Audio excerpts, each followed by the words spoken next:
fly on a person up there under such and such a conditions with this type of depressurization, or not fly. And the other thing is, if you've lost so much of the science and everything, and it's not touchable, why would you want to keep Mike up there? Well, our number one concern right now is the safety of the crew and making sure that they're in a safe and habitable environment, and we're going to work on that over the next few days. In parallel, the research community will look at what's available to them and what they can accomplish in the remainder of the mission. Mike will stay with his crew for as long as they are there.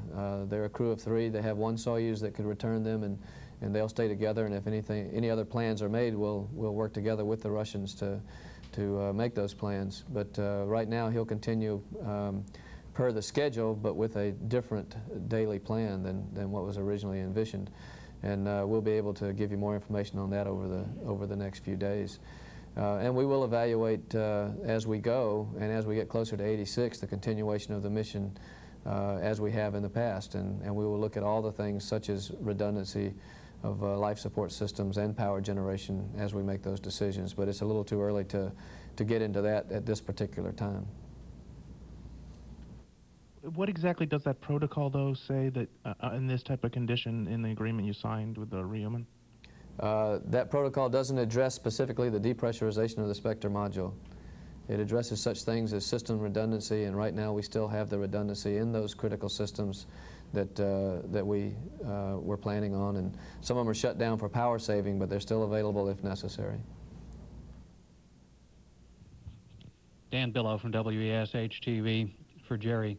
Assume that Spectre is lost for a significant period of time. Jerry, how much useful work do you think there can be done on the station without Spectre? Again, it's a critical component of our science program.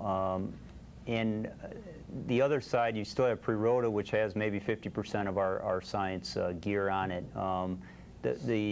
The big picture, again, you got to look at power, because in order to operate any of these experiments, you need to be looking at power, and you need power. And so obviously, as Frank said, safety of the crew, life support is priority 1, and using power to run science experiments has to take, has to drop down a priority level. For either of you, I guess, Frank, when was Spectre brought up to Mir, and is it practical just to sort of go back to pre-Spectre days, as would have been the case for about 10 years, and operate that way, or are all the other solar panels too degraded for that? Spectre was brought aboard during Mir 18 when Norm Thagard was up there, I believe about May of 1995, and has been operating well since then. You may remember it, one of the interesting things about it was one of the solar arrays didn't deploy fully when it first came aboard, but with the assistance of an American cutting tool during an EVA, they were able to get that deployed. So those arrays have served them well and have provided a lot of power. The others are as much as 11 years old, and solar arrays, as we know, degrade over time in space and a certain percentage per year, and you just aren't going to get any more than that out of them. So what you're able to get out of what's remaining is a concern, and why the Russians, I think, will put a very high priority on regaining the use of those arrays on the Spectre, if at all possible.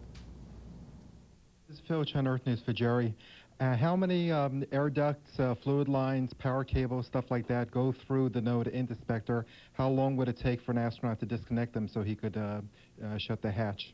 Very dependent on which node you're talking about, or which module, and Spectre's probably the best case scenario. You had a ventilation vent going through there, you had some accelerometer cables going through, a few power cables going through, and in base block is located a large cutting tool, and I'm sure that's exactly what they did, is grab the cutting tool, cut the cables, pull the ventilator back into the base block area or into the node, and close the hatch. And the minute that hatch closes, then you've got a nice pressure working on your side to keep it closed. Okay, we'll go down to the Marshall Space Flight Center in Huntsville now for questions.